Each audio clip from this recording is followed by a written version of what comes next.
एक सवाल पूछिए खुद से। आज सुबह जब अलार्म बजा तो आप उठे क्यों?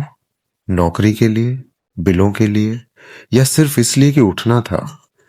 जापान के ओकिनावा आइलैंड पर एक अजीब बात होती है। वहां के लोग दुनिया में सबसे ज्यादा जीते हैं। 100 साल की उम्र तो वहां आम बात है। लेकिन सबसे हैरान करने वाली बात यह नहीं है। सबसे हैरान करने वाली बात यह है, वहां के लोग खुश हैं। थके हुए नहीं, बीमार नहीं, बल्कि एनर्जेटिक, पर्पसफुल और जीवन से भरे हुए। उनका राज क्या है? एक शब्द, इकिगाई। हेक्टर गार्सिया और फ्रांसेस्क मिरेल्लिस की किताब इकिगाई हमें उसी राज से मिलवाती है। यह किताब बताती है कि लंबी और खुशहाल जिंदगी के लिए सबसे जरूरी चीज पैसा नहीं, दवाई नहीं, जिम नहीं, बल्कि एक वजह है, सुबह उठने की वजह। तो आज हम इस किताब के सबसे जरूरी सबक समझेंगे, सरल भाषा में, असली जिंदगी के उदाहरणों के साथ। और अगर आपने अभी तक हमें सब्सक्राइब नहीं किया तो अभी कर लीजिए, क्योंकि ऐसी बातें आपको कहीं और नहीं मिलेंगी। पहला सबक, इकिगाई क्या होता है? जापानी भाषा में इकिगाई का मतलब है वो चीज जिसके लिए जीने का मन करे। इसे समझने के लिए एक सर्किल बनाइए अपने दिमाग में। इसमें 4 सवाल हैं। पहला, आपको क्या पसंद है? दूसरा, आप क्या अच्छा करते हैं?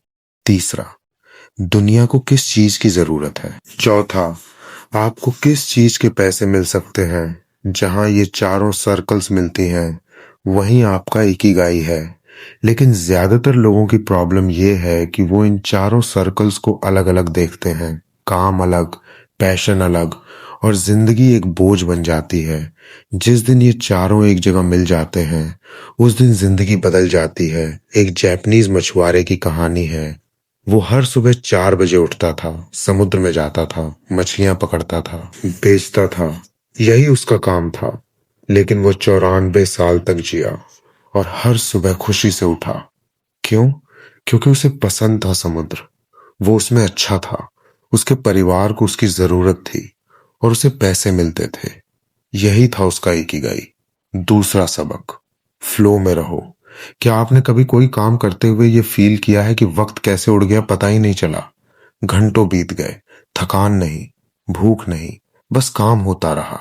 इसी स्टेट को साइकोलॉजिस्ट मिहाली सिक्जेंटमिहाली ने फ्लो कहा है। जापानी लोग इसे अपनी जिंदगी का हिस्सा बनाते हैं। एक जापानीज शेफ है जो सिर्फ सुशी बनाता है। 80 साल की उम्र में भी हर दिन एक ही काम, और उसके रेस्टोरेंट में टेबल बुक करने के लिए महीनों पहले से रिजर्वेशन लेनी पड़ती है।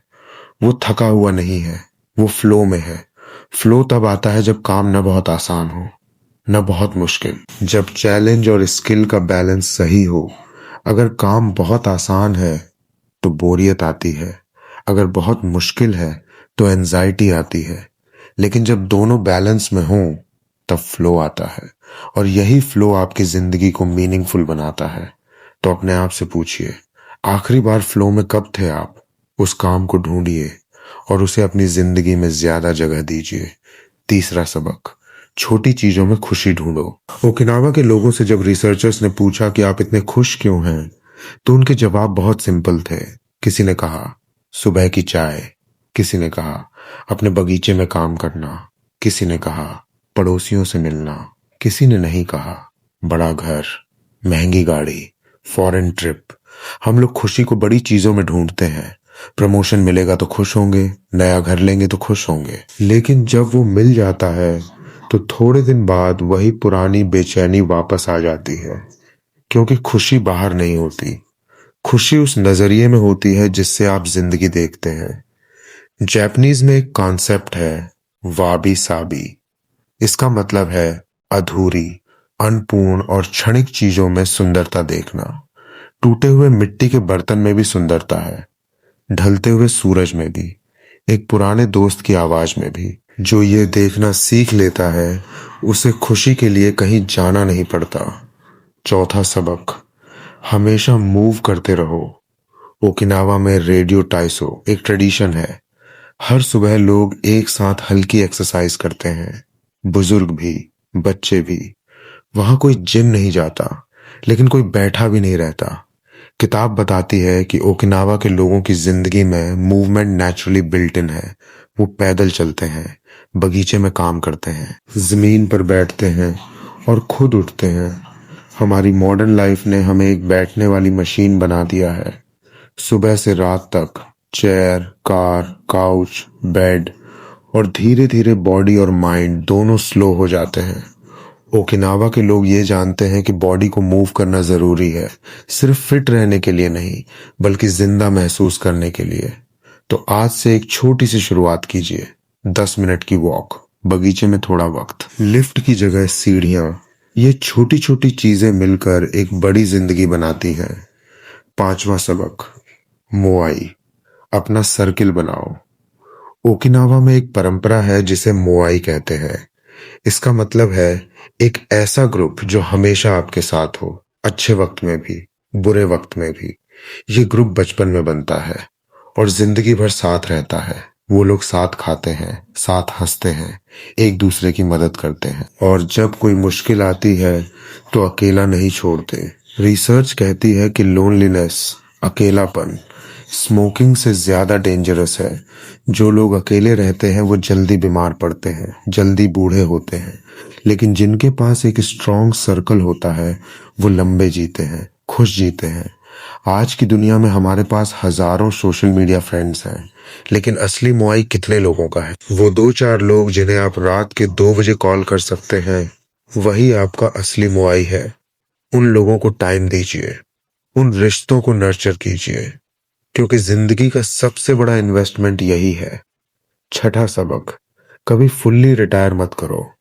जापानी भाषा में रिटायरमेंट के लिए कोई शब्द नहीं है। सोचिए, एक पूरी लैंग्वेज में रिटायरमेंट का कंसेप्ट ही नहीं है। ओकिनावा के लोग काम बंद नहीं करते, वो बस अपना काम बदल देते हैं।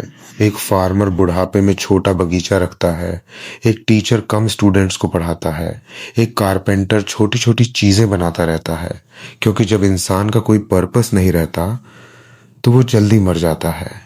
रिसर्च में ये पाया गया है कि जो लोग अचानक रिटायर होते हैं उनकी हेल्थ तेजी से गिरती है, क्योंकि उनकी सुबह उठने की वजह खत्म हो जाती है।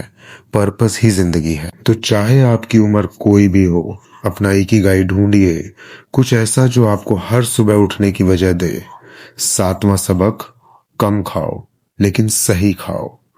ओकिनावा के लोगों का एक और राज है, हरा हच्चीबू। इसका मतलब है 80% पेट भरने तक खाओ, पूरा पेट कभी मत भरो। जब आप पूरा पेट भर लेते हैं तो बॉडी को डाइजेस्ट करने में ज्यादा एनर्जी लगती है, दिमाग स्लो हो जाता है, थकान आती है। लेकिन जब थोड़ी भूख बाकी रहती है तो बॉडी और माइंड दोनों अलर्ट रहते हैं। इसके साथ ओकिनावा के लोग green vegetables, tofu, sweet potato और ग्रीन टी पर जीते हैं।